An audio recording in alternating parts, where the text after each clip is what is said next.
BGB অতীতে সীমান্তের দুর্দশাগ্রস্ত মানুষের পাশে ছিল, এবারও আছে, ভবিষ্যতেও আমরা থাকব।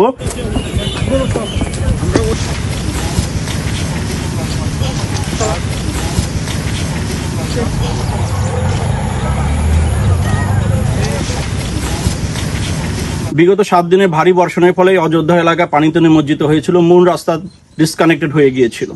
এলাকার মানুষের শস্যের ক্ষয়ক্ষতি হয়েছে, তো মানুষের মধ্যে খাদ্যের সংকট দেখা দিয়েছিল, অসুখ বিসুখের প্রাদুর্ভাব দেখা দিয়েছে। তো আমরা এই দুঃসময়ে সীমান্তবাসীর পাশে 40 বিজিবির পক্ষ থেকে খাদ্য সামগ্রী, কৃষি চারা বীজ এবং অসুস্থ ব্যক্তিবর্গের জন্য মেডিকেল ক্যাম্পেইন সহযোগিতা নিয়ে এসেছি। এই প্রচেষ্টা আমাদের শুধু অযোধ্যায় নয়, এই 40 বিজিবির অধীনস্থ প্রায় 11টা বিওপি ক্যাম্পের প্রত্যেকটা এলাকায় এটা চলমান আছে। বিজিবি অতীতে সীমান্তের দুর্দশাগ্রস্ত মানুষের পাশে ছিল, এবারও আছে, ভবিষ্যতেও আমরা থাকব।